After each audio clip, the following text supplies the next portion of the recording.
Bonjour, bonsoir. Ça dépend. Na nini pe na bisika nini bozali kolanda biso.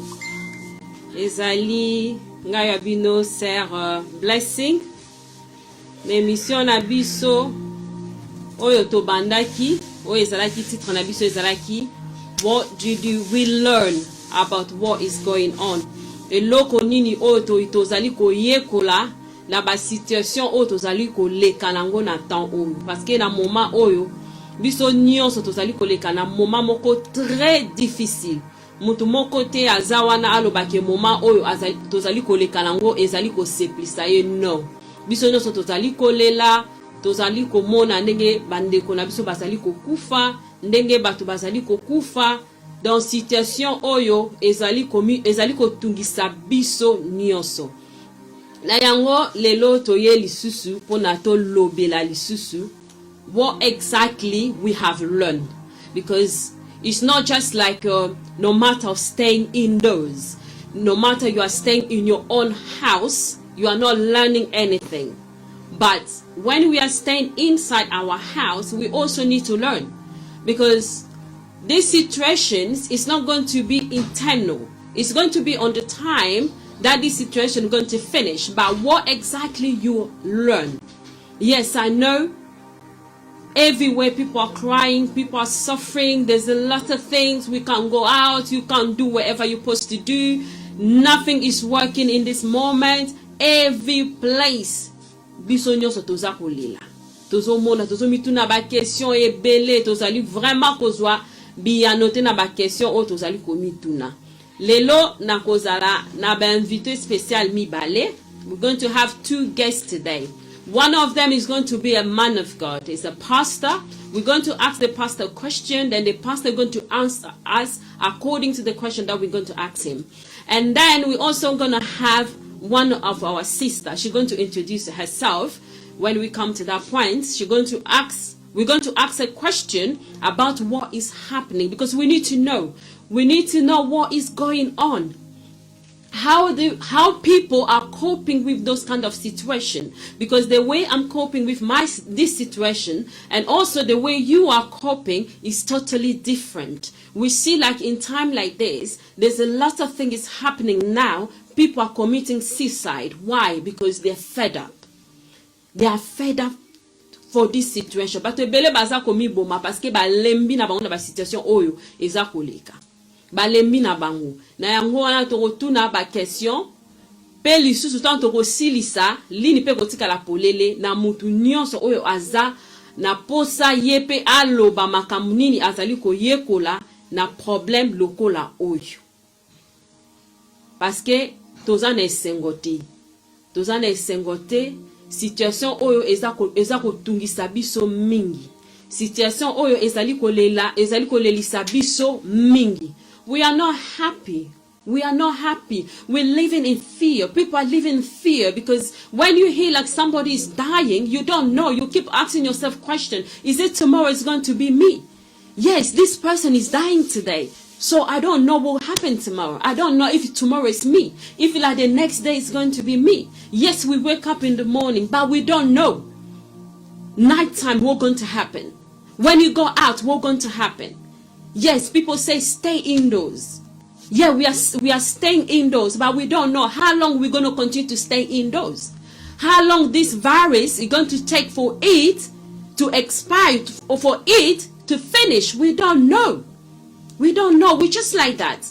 The way we are living is like we're living inside the prison without even ourselves know. We are inside the prison because we can't do the thing that we used to do before.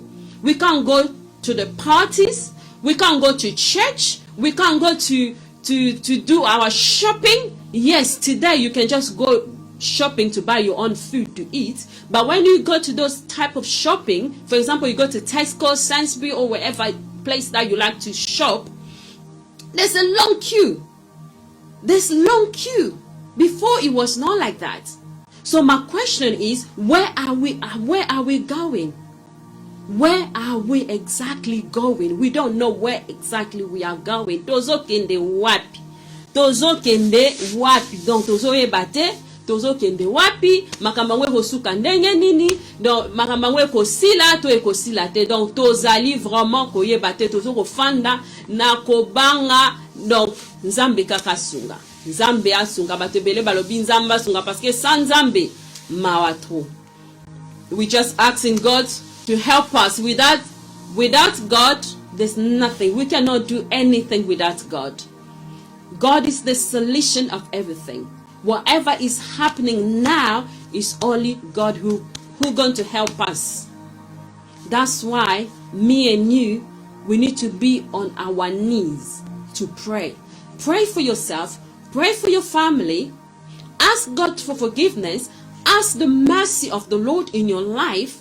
God to protect you and also to protect your family. Because we cannot protect ourselves. We cannot protect ourselves. It's only God who can do that. Yes, we're doing the basic things to protect ourselves, but God is the creator of everything. Me and you is only God who created us. That's why in time like this, we need to go back to the creation.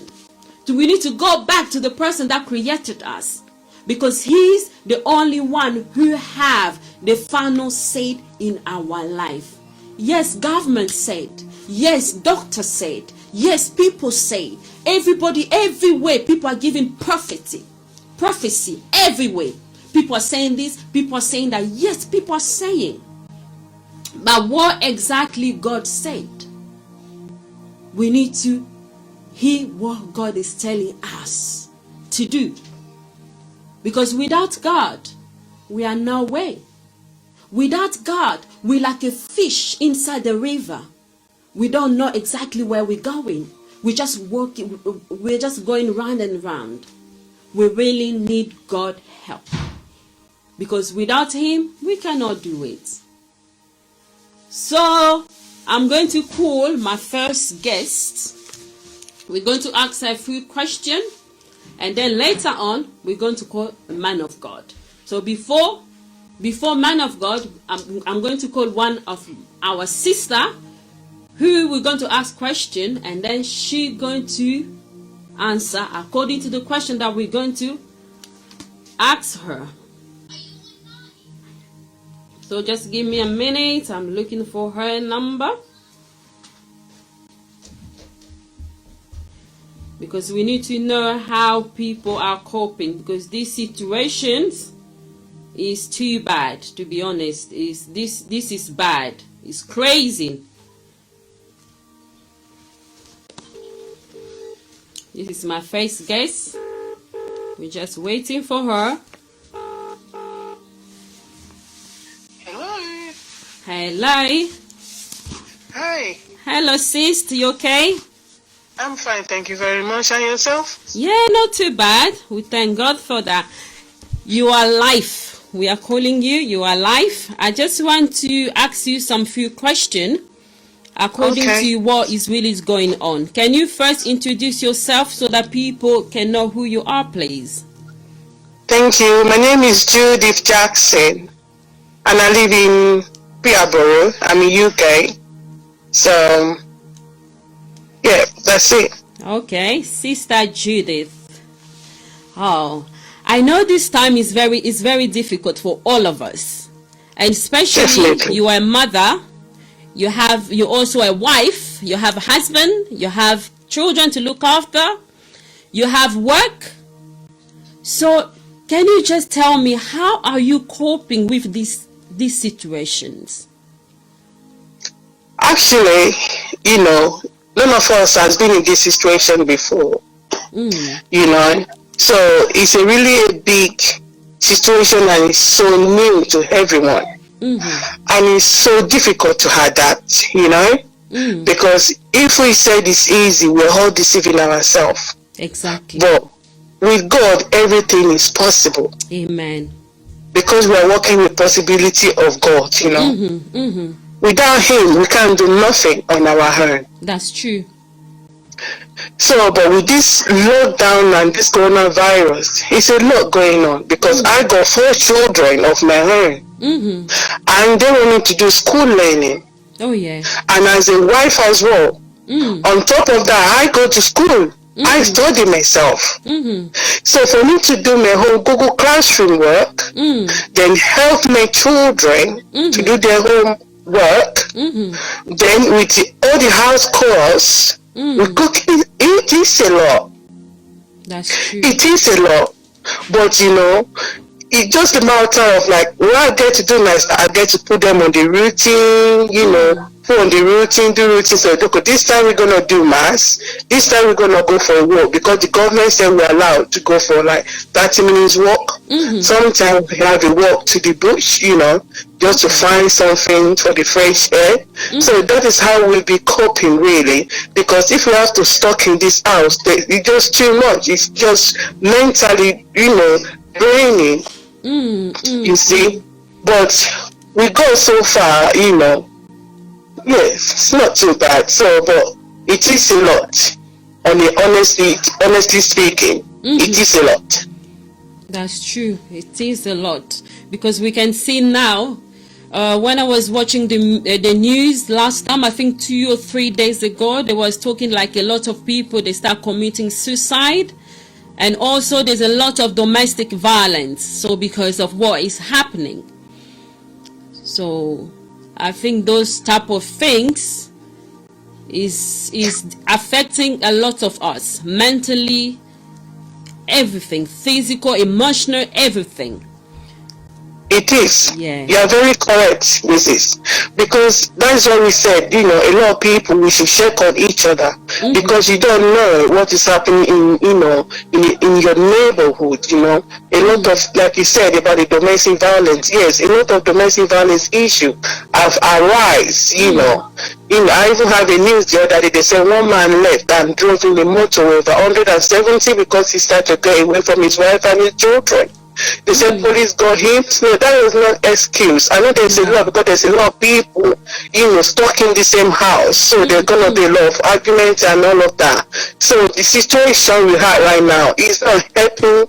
It's not helping anyone. It's not helping the situation because it's totally locked down. Exactly. which is very stressful. It's draining. It's mentally draining. A lot of businesses is going down. I know the government are trying to help us in one way or the other, but it can never be the same, like it was before. No, it can never be the same because we can see even the economic is failing. So everything is dropping down.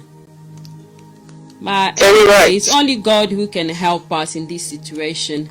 And my Definitely. second question is, what did you learn about the coronavirus and also the lockdown? What did you learn? Thank you very much. Your experience, if you can put it that way. Yeah, thank you very much.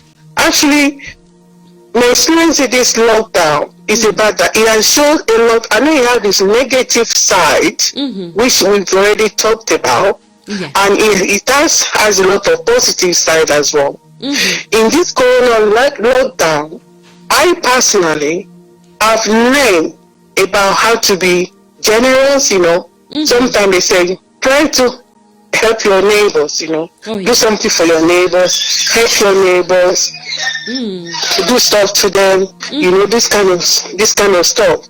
So it's actually encouraging. It show more love, more love outside, just to show kindness. Kindness to your neighbor, to your friends, all those kind of stuff, which is good. Which is really good because it shows me how to care for your neighbor. A lot of people, they don't even check on each other, but because of this situation, they call each other, they show love. It's only show us how to care, love, and giving. A lot of people have given. A lot of charity, they contribute for the NHS. Look at how the clapping that they clap for the NHS last time. That was amazing. That was amazing. And they are doing it every Thursday. They are doing it. Every Thursday, and you make us realize how hard our doctors, our nurses, our carers are working so hard. A lot of people have lost their life only for fighting to make sure that we are okay, we are alive, So it has really, really touched me a lot, actually. how these doctors are so caring, the nurses are working brilliant, and it showed me, how people is be so generous, which is really, really good. It's really, really good, because we mustn't focus on only the negative side. We have to focus on the positive side as well. Exactly. Because we know there's a lot of negative. There's a lot of negative side. Definitely. And there's a lot of people. I don't know if you watch. There's a lot of videos that is going through now on WhatsApp, Facebook. They keep saying like those people, they are lying to us. It's not coronavirus that killing people, but the thing that is killing people is the 5G. The 5G that they are putting, that's the main thing that is killing people, but it's not coronavirus. Do you believe in those kind of things? Actually, I believe there's something called coronavirus, because this virus, you can see a lot of video, you can see a lot of victims, people that they be going through this virus, and they be saying, they be in the hospital, they have a live video on Facebook, they show us that they be out of breath, they cannot breathe, that this virus is real. So this virus, I believe, is real. And I believe as well there's a 5G. There are two different things, but people are mixing the two together. Because there's nobody at the moment that have come to the news and tell us that 5G is virus and virus is 5G. Until then, I know there's a 5G separate, which is the network or whatever. This network, there is what they're trying to bring up. But I believe in that one, and I believe there is a virus. Until I have the concrete news from the government that's saying this virus and 5G is the same, until then. But for now, my belief is that the virus is real, and the 5G itself is real. Okay. Are you wearing your PPE? Are you wearing them when you go out? You said, am I worried about my kids, my children? Are you wearing your PPE? Your personal... Oh, am I wearing my personal... Yeah. Oh, yes. Because I work as a support worker myself, So, and this mask, it was provided for us anyway. So we have to wear this PPE. Because that's personal protective equipment. Exactly. And before even the coronavirus, we know when we are dealing with chemicals, with bleach, we normally wear gloves anyway, just to protect our hand from, hepatitis and all those kind of stuff, So we normally use this protective equipment because it's really good. It's good for you, protect you from, something in the air, protect from chemical, it protects you from all this virus flying in the air. So I always wear it. I wear it, I work, I wear it when I'm out in the community to go to shop, because I need to protect myself. Not just protecting people, protecting yourself as well. First, because yes, you don't know who have it out there. So you don't sniff it, you don't have it. And as well, even if you are sneezing, if you have it as well, you protect the people out there if you want to go to the shop or something, so you don't sneeze on them, so you don't catch it, so you don't spread it. It works in both ways actually, so you don't give the virus away and so you don't catch the virus. Yeah. So I think it's very, very important. Because there's a lot of people who are saying like wearing PPE is bad, is witchcraft. They're stopping people to wear PPE. So what kind of advice you're going to give to those people who are not wearing the PPE because they heard the message, for example, for prophet, for pastor, who they believe, and they are telling them that wearing PPE is bad? What kind of advice you're going to give to those type of people? Thank you very much. The advice I'm going to give to anyone that think wearing masks and gloves is witchcraft, I just think they need to improve on their level of understanding. Because if you have it understanding that this protective equipment there to protect you and protect others, to protect the virus, then they're not gonna say that it's witchcraft. Because even the Bible say when the end time is coming, there's a lot of prophets, a lot of people gonna call them their prophet. They're working for God. They say they're all fake prophets. The Bible have already confirmed it. So there's gonna be a lot of people saying different things out there. But it's not up to you. Not everything you heard is true. They always say to us, not everything we hear on the news is true. For this case, we now need to think about, is it real? No, it's not real. This virus is real. If you don't wear this mask, are you not going to get healed? Are you not going to get the sickness? Yes, you will. So why will you believe any pastor telling you not to wear it? So my advice for everyone is that we should think and use our knowledge and protect ourselves, and don't believe on any negativity or any witchcraft. That is what this thing is about. No, it's you got to protect yourself. Don't listen to any negativity from any pastor. If the government is saying protect yourself, protect yourself. Even if you look at Isaiah chapter 26, verse 20 to 21, it says when all these viruses, all these sicknesses are going around, it said go into your yard, go into your house, and lock the door, and shut the door, and hide your teeth inside until all these things have passed away. So if it's true, the Bible says this. So why will somebody say wearing clothes when you're out, when you're not locking yourself, as the Bible says, is a witchcraft? It's not witchcraft. You have to protect yourself. So my advice for everyone is that we should stop listening to negativity. We should do what is best for us and our family and friends. Oh, thank you so much, Sister Judith. Thanks a lot. We are very appreciated. Thank you and God bless. Yeah, bye from now. Thanks a lot. It's a pleasure. Yeah, I hope all of us we heard what our sister said. So it's very important to us to wear our PPE. It's just the way to protect yourself and to protect others. By wearing it, you are stopping the virus to catch you. For example, when you're next to somebody who have the virus and the person cough. So when you are wearing it, you are protecting yourself. So it's very important to protect yourself, to protect people who around you. So don't just say like, oh, I'm not going to wear PPE because I'm not going to wear a mask, or I'm not going to wear gloves because it's a witchcraft. No. Those kind of thing is not a witchcraft, because we used to do it before. In the hospital, people are doing it. You know, people who do builder, when they build house, they're doing it. So when they are doing those type of things, the dust cannot enter inside their nose. They are doing it. So why we always now people say like, oh, don't wear it, or it's like this, it's like that.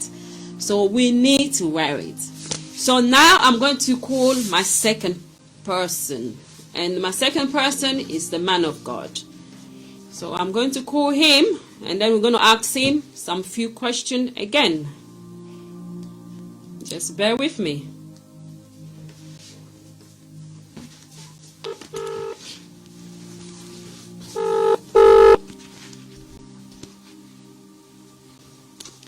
Hello. Hello. Hello, Daddy. You okay? Yes, I'm okay. Okay, good afternoon, Pastor. You are live, Sister Blessing. Hey. Yes. Yeah, I just call you because I wanted to ask you some few questions. Those are na emission abiso awa. Donc sana posa otuna omwa mituna moko ata misa tu 4 ndenge nzamba kusunga. Amen. Oui.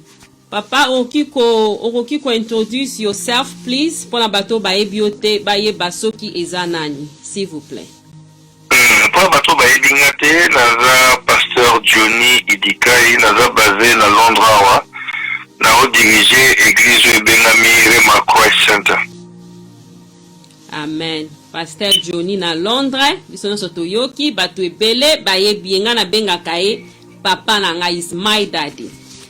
Okay, papa, question langa liboso eza na lingi toye bato bazai kolanda biso baza na posa bayeba eloko nini lecture nini yo oyekoli na tina situation oyo tozali kopase nango na moment oyo parce que tomoni virus is there, coronavirus ezali pe tokangami biso nyonso na kati na ndako bato ebele bakangami na kati na ndako bazoyeba te bakangami na kati ya ndako mpo na fan o mpo na nini donc leson nini yo yekoli na ndenge ya makambo oyo nyonso ezali koleka. Bon, ngana ko résumer leson na ngana d'à peu près 7 points différents. Na okena ombango mpona komobilize les paroles te. Point ya liboso o ngana yekoli na ntango tozoleka yango eza fragilité ya vie. Omoni vie eza très fragile. Parce que omoni ndenge tozala kovivre des fois eza na babiloko mosusu eza koya ntango ezoya tozolearn balesson oyo tokolearn facilement te ntango toza normal. Omoni lelo bato baza na impression ya komona comme si vie eza normal mais leson liboso na kolo nayekoli eza fragilité ya vie. Fragilité ya vie elakisi nini ke vie eza pete eza bato mosusu mona lelo bayebiso ke azwi problème mardi akufi jeudi 2 jours. Mais mokili des fois perdre notion wana ya fragilité ya vie. Perdre notion ya koyeba ke vie eza fragile. Somme 90 verset 12 alobi nini abi teach us to number our days so we can gain wisdom. Donc ngambi tangisa biso nde tokokonte mikolo na biso parce que moni ntango toujours balobi susu na je crois na psaume balobi nous sommes des étrangers sur la terre, Seigneur ne nous cache pas tes commandements. Donc so biloko oyo nyonso ekimaka biso mais bamoma lokola oyo nga na yekoli ke c'est vrai toza bapaya parce que bato mingi nga na yebi neti baservite ya nzambe oyo nzambe azwi opre na ye na remarke eza bato bazalaki na bolamu ebele na kati ya bato batémoignage ya makasi ya koleka me babii sikoyo deuxième point na yekoli ofait moni mokili ekomaki mokili ekabola bamakambo ekabola tiers monde ekabola babazwi ekabola babola donc mokili esala répartition nango mais ntango nzambe akela biso na miso ya nzambe toza ndenge moko mais biso soko topendaka notion wana mais coronavirus aye ozongisa biso to comprendre ke toza equal mpo nini mpo ozomona moto ya mbongo azwi korona akufi obola mpe azwi korona akufi africain mpe azwi korona akufi chinois mpe azwi korona akufi bato bazokanisa ondire ebe mosusu ekozwa kaka monitaka ebole yaka baloba te ebole eza baafricain babeza mayaji na bino biso tokozwa yango te mais sikoyo mokili oyo baluka c'est vrai korona mpe eza l'afrique mais dega oyo esali l'afrique eza ndenge wana dega esali na poto te esika moto azangi hôpital moto azangi traitement esika moto azangi totalaki eza bahôpital eleki ata 5 te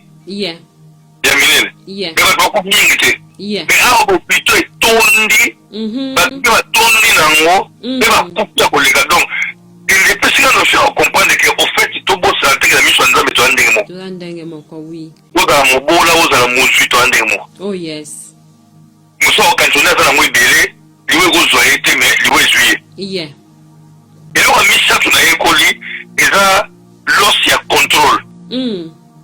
En fait mokili lelo ebundaka mpo econtrôle makambo wana bazo soki toza na bourse toza na hôpital nyonso wana basi bacontrôle baréglemente makambo nde eloko bato bayekola alors motu tema aréglemente makambo ayekoli asali nyonso amoni neti akomi alors sikoyo korona ekotishi biso ke c'est vrai toza pena na contrôle te parce que depuis corona ye nayomona ndenge bato bayekola mpe te nayomona bato batangaki bible batangaki mo mpe bien te bato basambelaki bien te parce que so tali bibiloni toza osala eza kocouvrir côté moko boye mais corona akoti na gauche biso ozocouvrir droite corona akoti na gauche etanga akoti na gauche to perdre contrôle tanga niveau na mokili oyo ke tozokele ti tozokele bamoi toza na ndako mwa mobimba mais toza na clear message te ya instruction à part message ya hygiène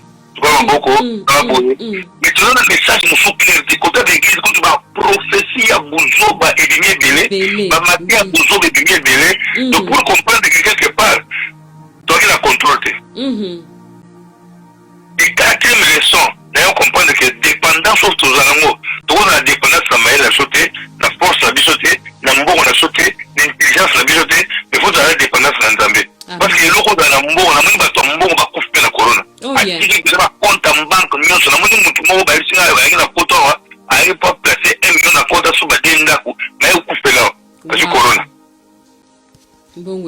qui fait que dépendance la biso eza pe na nzambe okokosala baplanning no ndenge olingi okangisi bambongo no ndenge olingi mais quelque part so dépendre na nzambe te oya mona yo moko ke dépendance oyo tia biloko no nyonso okotika yango okei ozonga boka po bino lobi toza poussière tozonga poussière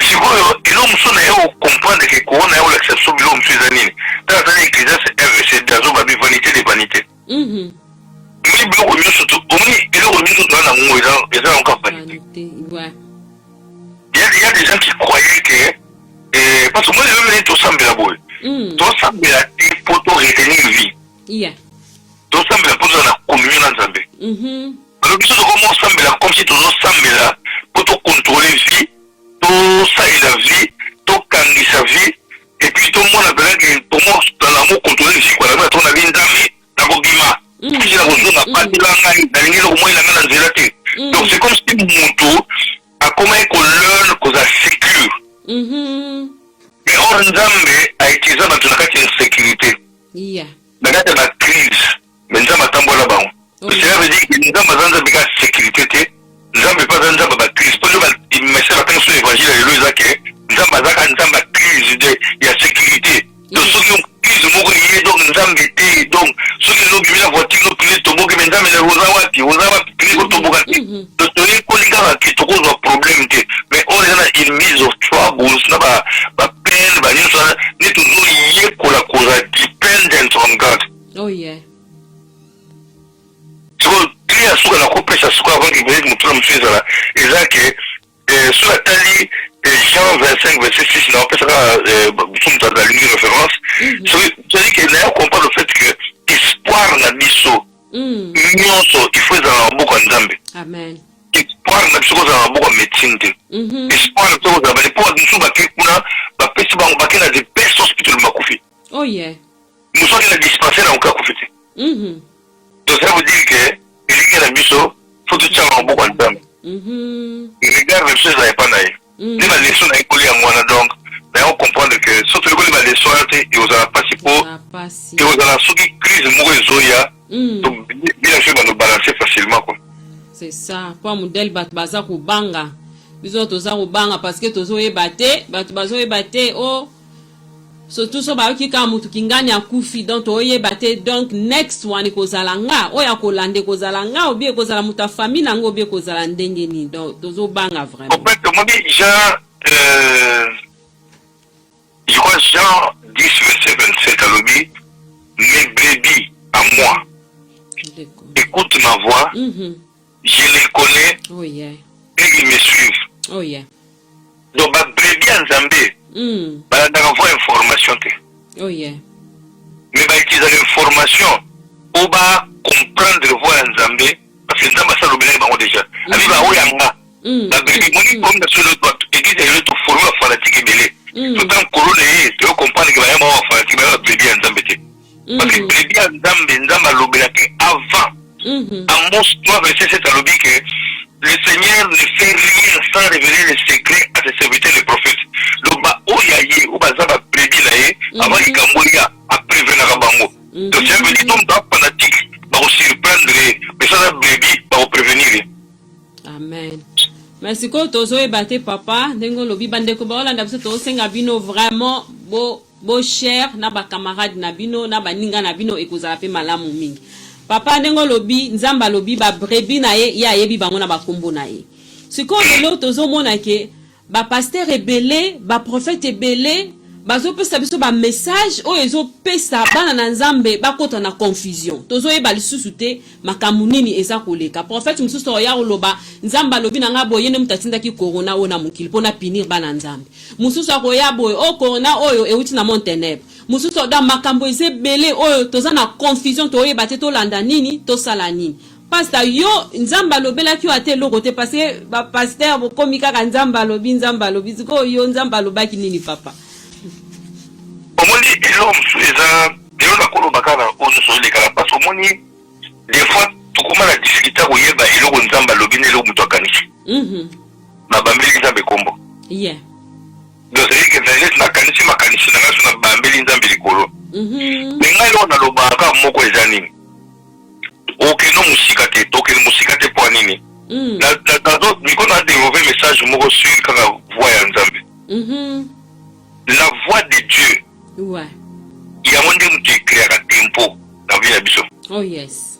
Moni na musique nyonso ebetako ezala na tempo tempo wana mutu asimba ngo ezala drumer drumer asimbaka tempo moni mongongo ya Nzambe na vie na biso elokwa drumer esimbaka tempo donc soki oyebake mutu Nzambe alobeli te tala rythme nini azobetela vie na ye nde okomprendre ke Nzambe alobeli te donc aza cadence barythme ezoma te ekita tempo mpo nzembo ezala bien tempo efo ezala respecté po tempo ezala respecté ifo moto wana azala ayoki mongongo Nzambe po abeta rythme ya Nzambe ekele mpe calme po Nzambe azala agité te Nzambe alobaka toujours avant likambo ya Nzambe alobaka mpe te so likambo ekwei moni bato bakomo patapata wana yebaki bazobeta tempo na bango moko bana mongongo ya Nzambe te babengami na Nzambe te Nzambe balobeli bango te parce que Nzambe akozala te baprofete okozala te likambo ye nde olamuki mbango Nzambe alobi na nga bosala boye te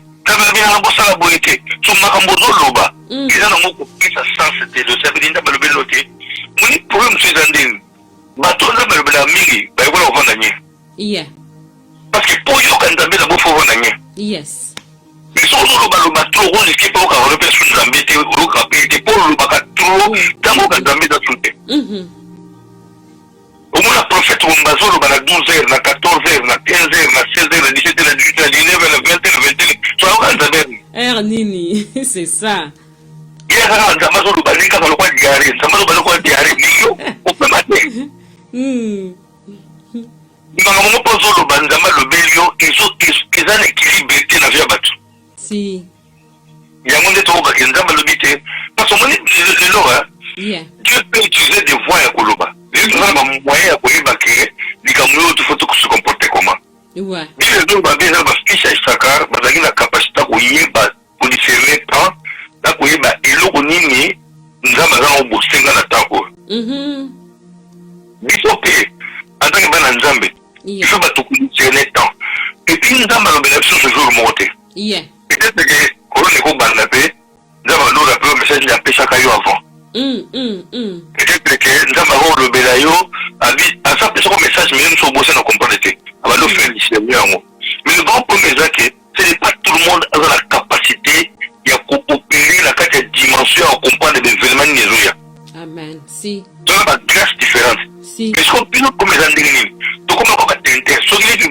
korona ye tokoma prophète ya korona no korona esili mwasi babeti mwasi mwa tokoma prophète ya violence ya basi soki badivorce mwasi mwa tokoma prophète ya divorce Nzambe akosala okoyebaka nyonso te Nzambe kwa mpe togrâce na biloko oyo eza yo soki oza biloko wana soki yo Nzambe alobeli te yoka baoyo Nzambe alobeli c'est ça eza vraiment bongo eza bongo vraiment papa question na biso ya suka mpo nazwa yo temps mingi te eza conseil nini yo okoki kopesa na libota ya bana Nzambe mpe na bato mosusu oyo nanu bayambi Jésus Christ comme Seigneur et Sauveur conseil nini yo kopesa na bato na makambo eza koleka na mokili lelo donc conseil nini yo okoki kopesa bana na Nzambe papa conseil na kopesa bango eza bavanda base calme nano omoi bato so bazoyamba Yesu na panique so oyambi na panique orisko ya kotiki mpe na panique c'est ça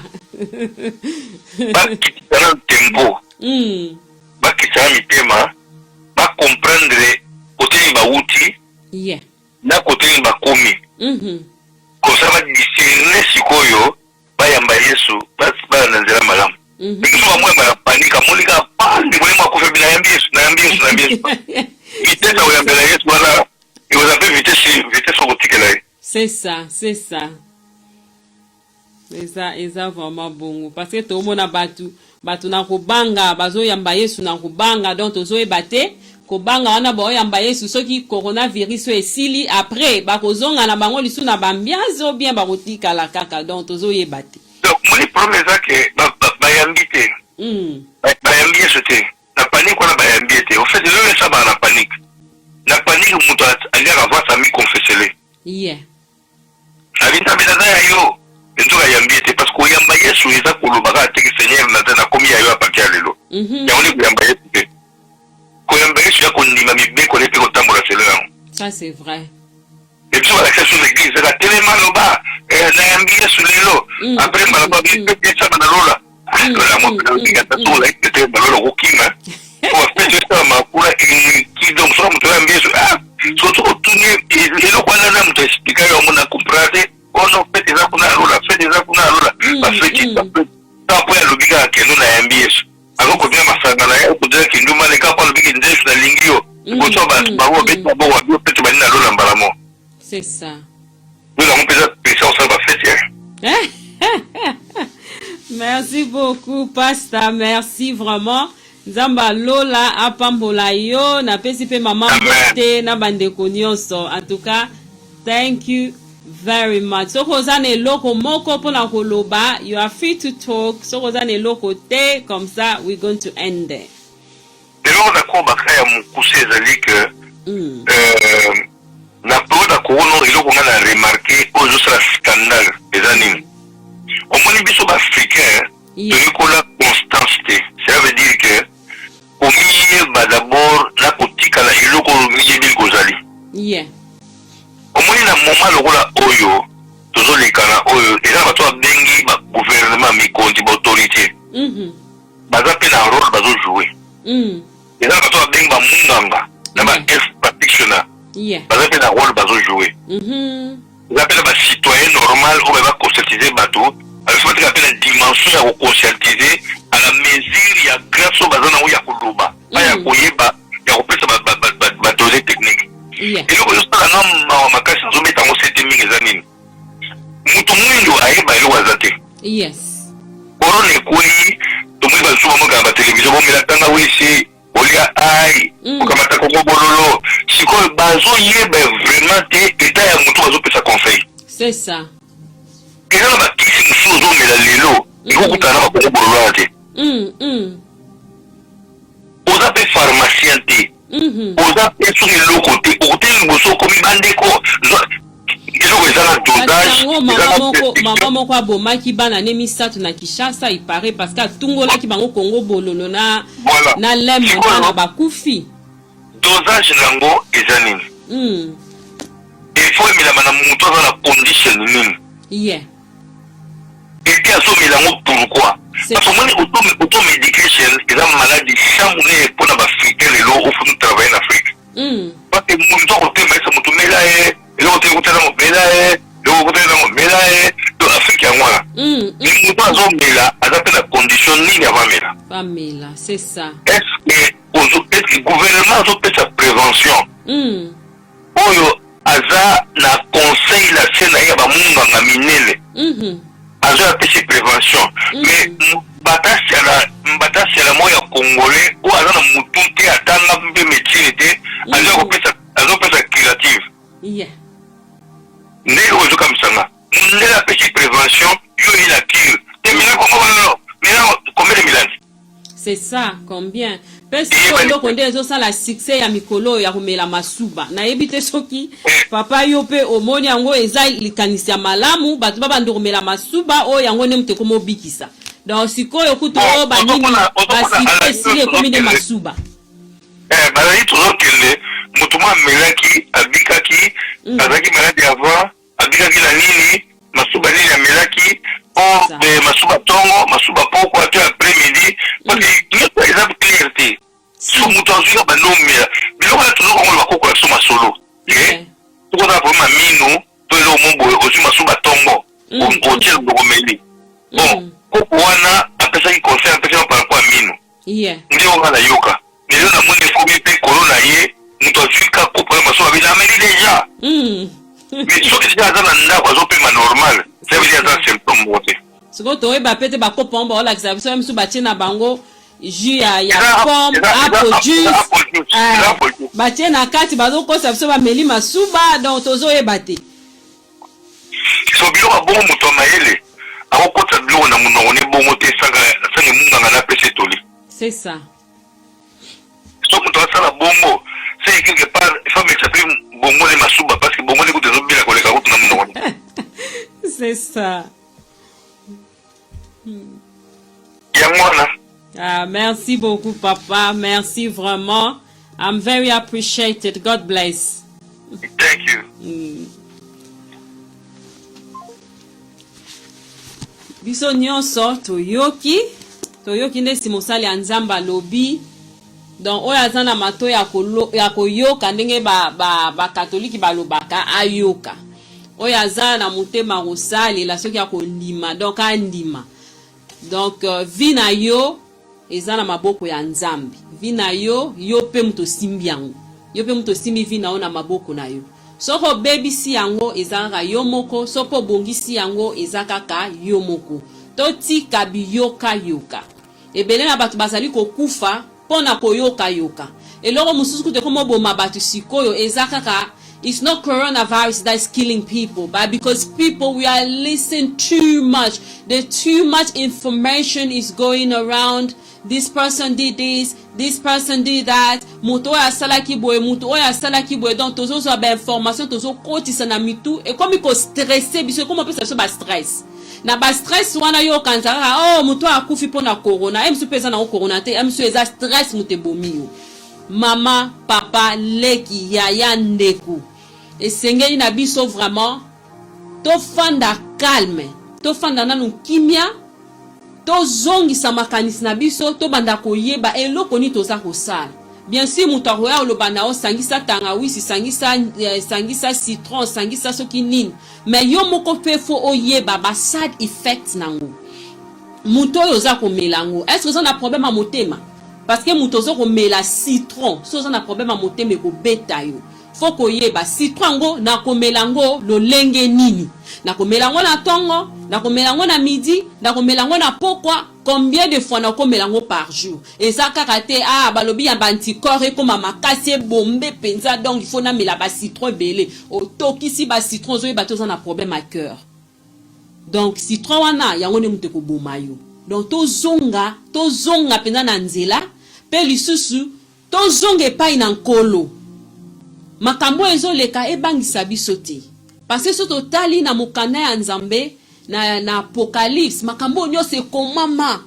Ta lokola oyo elingaki kake kokama, elingaki kake salama. Donc totika biyoka yoka mutalobi mela masuba yo poke kwa omeli masuba bien sûr ebiki sakiye. Mutamela kyango abikaki. Est-ce que nzoto na ye na ya yo ekokani? Point d'interrogation, on sait jamais. Mutuana encore melango abiki, mais yo meliango emsu se epesi mabe. Emsu se pana yo ebomi yo kutu.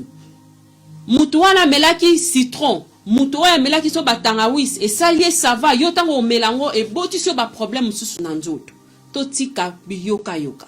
Tant pe ozo yoka maramfoko yeba. O balobi mela, so balobi mela eza mela, balobi te ke tungola. Orokende yo lobia na sangisa nyonso na tungola tango ko tungola etali yo o ekoyela yo kaka okokota lola avant okokende penza avant pona buzoba na yo moko to buzoba na biso moko. Donc tozala vraiment tozo mayele eloko eleki important tozonga na se na makolo na nzambe. We need to repent. We really need to repent. We need to be close to God because we don't know what is happening. We don't know what exactly God wants to teach us. In this moment, we need to repent. Repent, pray to God, put your family to the hand of the Lord, your children and everybody. In this moment, don't let it to be a moment of distraction. No distraction. Not like other people. You think like, oh, this moment is good for me, so I can call my friend. We gossiping on the phone. We talk this, we say this, we do this. No.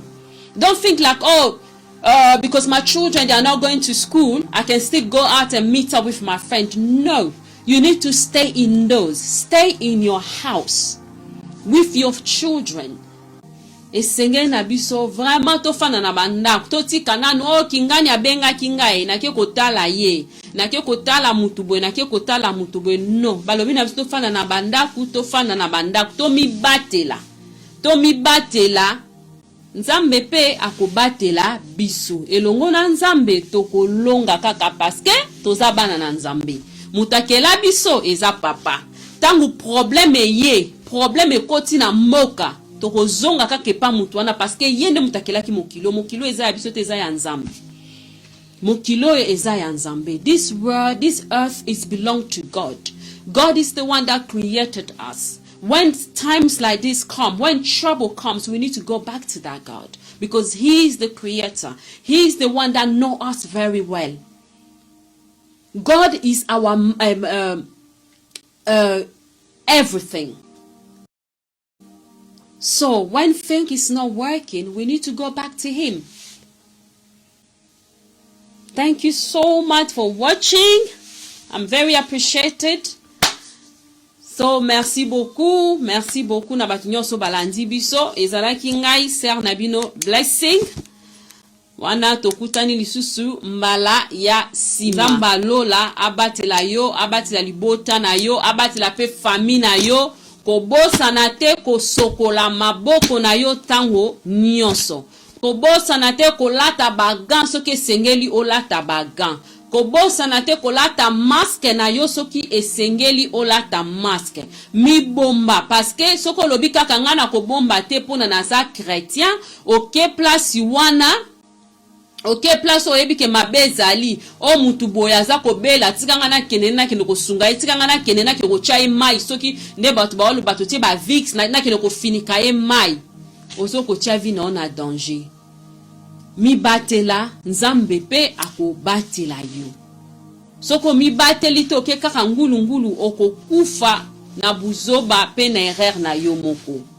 Petan oyo tozala batu ya basongi te okofana na telefone obenga ka bato sala ka boyo benga bato yo lobi nini yo sali nini oyoka kuna to banda kotonga batu no eza tango ya kozonga na makolo na nzambe.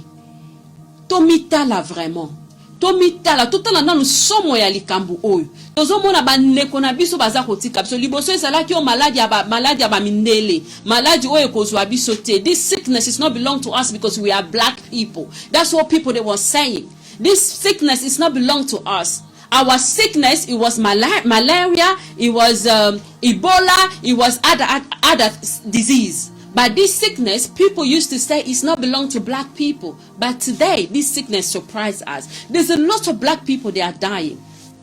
Congolese, American, Nigerian, Ghana, Kenya. There's a lot of Africans that also dying with this virus.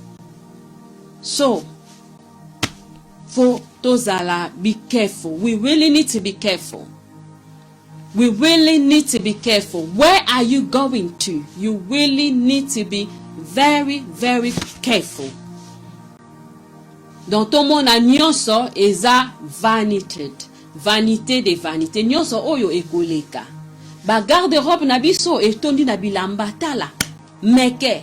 Ba Facebook to bando mona ba défila ba to ba osala ngana saper ngana lataka bien ngane na memasaki ya bien ngane na lekiye yaza na ngana zate tozo lakisa tozo sala bwelelo ese ba basala ngo lisusu no ba o ba kufi wan so to fungoli ba garde robe na moto mona bilamba ba cher et belé pe basaki ba saper ba somba bilamba ba 1000 livres ba 2000 livres ba 5000 livres mais lelo bilamba ngo eza petit kali donc poto ye ba ke mokili oyo eza ngo ya bisote.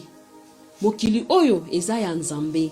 Tango mukolo mokili akoya pona zwa mokili na ye aosenga ope permission te akosenga nga permission te akozwa mokili na ye. Biso senge na biso to mibatela to yeba nzambe to tika nanu bibanga banga to tika nanu panic oil because I remember when this virus started.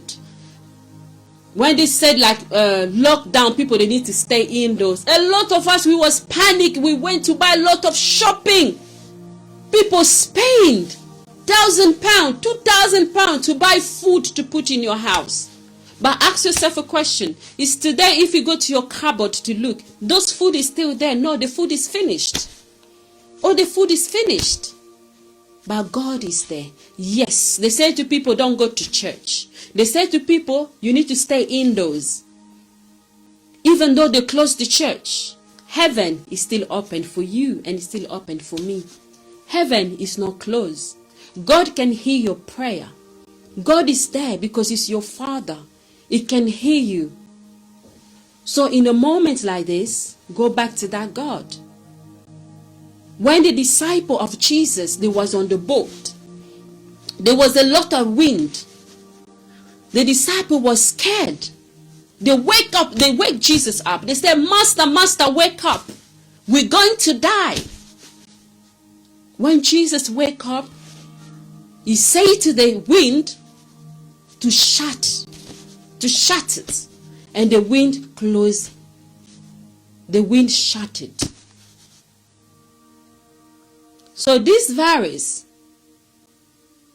God is the master of all. Nothing can happen if God is not allowing it to happen. Yes, the virus is there. But it cannot happen if God didn't allow it to happen. Donc, tozala na confiance na Nzambe. Total exemple ya ba disciple. O bazaki na kati na boîte. Mbonge ye zo ningisa boîte. Ba disciple ba komi oganga biso esili epa na biso esili to kufi ezaka ndesi biso bato na mokili lelo to moni mbonge oyeye to komi kolela to lobi mokili yango esili nango mokili yango ekufi omoni muto akwei na gauche na yo lobi lobi eza tour na ngai. Ba disciple balamusi Yesu agangelaki mupepe pe mupepe to saki ye. Dieu est capable. Nzambe oyo ata mupepe to sakaye. Ata bakufi bato sakaye. Nzambe alamusaki Lazare na kunda. Lazare déjà poli. Lazarus was already discomposed. Apolaki déjà. Baton Jesus ayaki. Alobi na Lazare sort. Pe Lazare abimaki kati na bakufi. Donc mungongo Nzambe oyo ata bakufi bayoka kango. Mungo coronavirus oyo yoka mungongo Nzambe te. Nzambe mutalingeza la boy. Biso totikate, tozana sena makolo na Nzambe, totikate, we have to protect ourselves. You go out, you come back indoors, you wash your hands with soap and water. Wear your gloves. Wear anything you're supposed to wear, your mask. Sokola maboko na mai na savon. Kana na mai apamba te no. Sokola ngo na mai na savon. O sokola ngo penza bien for 20 seconds. Donc pendant sokola ngo pona for 20 seconds, eza lokolo ozo yemba. Donc yemba na yo nzembo to yemba ka happy birthday to you. Donc yemba pena happy birthday to you des fois. O sokoli maboko na yo bien, o pangusi yango pe bien. Tomi batila. Nzambe pe akobatela biso. Merci beaucoup nalingi bino mingi ezaki nga ser blessing tokutani lisusu mbala ya sima. Nzamba pambola bino. Bye bye.